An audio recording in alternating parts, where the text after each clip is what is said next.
Section 5.3, factoring by grouping. Sometimes the largest common factor is a binomial. And in this expression, they're asking us to factor this. And if you can take a step back and look at this big picture-wise with two sides, even though there's more detail here, but see it as a term minus another term, what is common between the two terms is the binomial. The binomial x minus 3y is the greatest common factor in this polynomial expression. And to help you see that, if we have 5x times c, where I'm replacing the binomial with a large C, hopefully you can see it now, no pun intended. What's common between those two terms is the large C, and if we swap it back out with substitution, it's actually the binomial x minus 3y. When we factor, we're dividing, so if I factor the first term by x minus 3y, it cancels out, leaving the 5y, or 5x. When we factor out an x minus 3y out of the second term, it will cancel that term there, leaving the minus 4. Inside our binomial here, or the parentheses, the greatest common factor is 1. So for the first test, did we factor completely? It appears that is the case. And the second test to see whether we have an equivalent expression is to use the distributive property. If we take this binomial times 5x, we have 5x times the binomial. And when we take this binomial and times it by a negative 4, we get a negative 4 times that binomial. This first one was set up and just prime for factoring out the common binomial. The next one requires a little bit of work. Here we have a 4-term polynomial. We're asked to factor. First things we always want to do is look for greatest common factor, and it looks as though x is common until we get to the 4th term. It's not. Number-wise, there is no number common to the 4 terms either. So our approach is to perhaps factor by grouping. And the first option is to try the first two and the second two.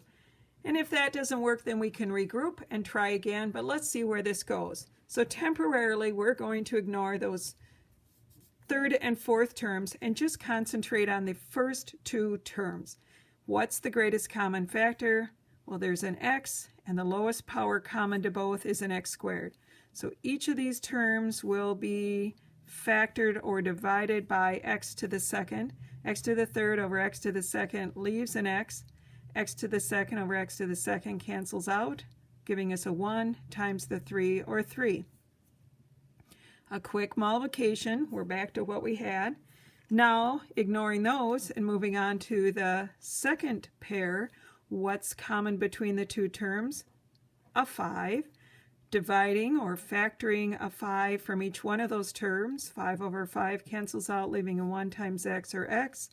15 divided by 5 leaves a 3. When you figuratively stand back to admire your work, looking at this, now all of a sudden we have that common binomial to both sides of, in this case, the plus sign. So just like we did in the previous section, we are going to factor out now the greatest common factor between these two terms. Factoring means we're dividing. These cancel out, leaving an x squared. Dividing this term by x plus 2, or 3. These cancel out, leaving the 5. Inside the parenthesis, greatest common factor is 1. Doing your distributive, if you take the binomial times x squared, we get x squared times x plus 3. The binomial x plus 3 times 5 gives us 5 times the binomial. We could do a further distributive property to generate the 4 terms to show that we do have an equivalent expression. Here's another example where we're asked to factor. We have 4 terms in this polynomial. It looks like there's a 6a common until we get to the 3rd and 4th term. Greatest common factor then is only 1.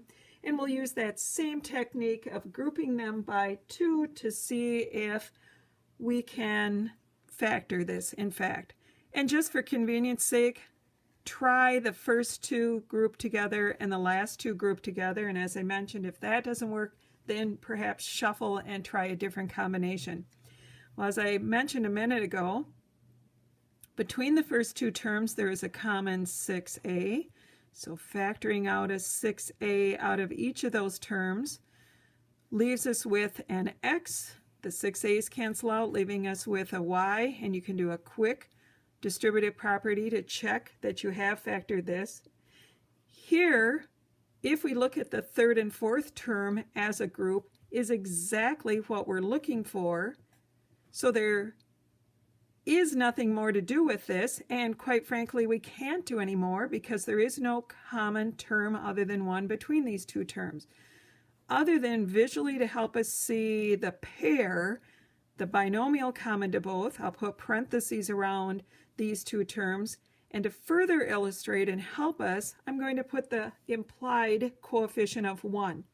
Now taking the step back, what's common to both sides of this plus sign is the greatest common factor of this binomial, x minus y. So factoring out that common binomial out of the first term leaves us with a 6a remaining. Factoring out or dividing by a 6x minus y leaves us with a 1, and a positive 1 at that. Inside here, the greatest common factor is only 1 between those 2 terms. And again, the check of distributive, the binomial x minus y times 6a is this expression, and the binomial x minus y times 1 is 1 times x minus y. So we have it factored completely. This does look like a binomial times a binomial. We could use the FOIL method, first terms, outside, inside, and last, which would generate out the 4 terms that we started with. In this last example, same technique. We have 4 terms. Always look for a greatest common factor. We have y's and y's all the way around, and the lowest power is to the first. So here we'll do a preliminary factoring out of the greatest common factor, which leaves us with an x, common basis, subtract our exponents on our y, leaves a y to the 3rd. The y over y cancels out in the second term, leaving a 1 times the minus 3x or minus 3x. Y to the 4th over y to the 1st leaves a y to the 3rd. And here the y over y cancels out, leaving a 1 times 3 or 3. So we factored out the greatest common factor. Anytime your leftovers or your reduced polynomial has powers greater than 1 on it, you should be suspicious that you can factor it further. We have 4 terms. A technique that we're working on in this section is by grouping. So I'm going to put a brace here, and I'm going to group the first 2 together, and should make mention anything that we factor out needs to be carried along. But working on the inside now, between the first 2 terms, greatest common factor is an x, leaving us with a y to the 3rd, factoring out an x, and if you want to have those written there, the x's cancel out, leaving a 3. So this monomial times this binomial generates those first 2 terms. The next pair have nothing in common. A y to the 3rd and a 3 have no common factors other than 1, but they are not the binomial that we have left here between the first 2 terms when we factored. However, it's very similar. The y to the third is the opposite of what we have. The 3 is the opposite of what we have. So to accommodate and get this to look like this binomial, here's where factoring out that negative term is a technique that we can use to accomplish this. So although there's nothing common, I'm going to factor out a negative 1 from each one of these terms. Factoring again is dividing. A negative divided by a negative is a positive. Y to the third divided by 1 is y to the third. Positive 3 divided by negative 1 is a negative 3. Now it didn't change anything other than the desired changing of the signs. When I multiply these back together, I have what I have, but by factoring out a negative 1, ultimately just changes the signs of those two terms that we're looking at, now gives me that common y to the third minus 3 on each halves of the polynomial that we're factoring. Again, anything we factor out just gets carried along. We originally factored out a greatest common factor of y. And again, just for a distinction here, I'm going to use my bracket, and I am factoring out a y to the third minus 3, that common binomial. I'm factoring it out of this first half, which is going to cancel out, leaving an x, and factoring it out of this second half cancels it out, leaving the minus 1. So our final answer is the product of these three binomials.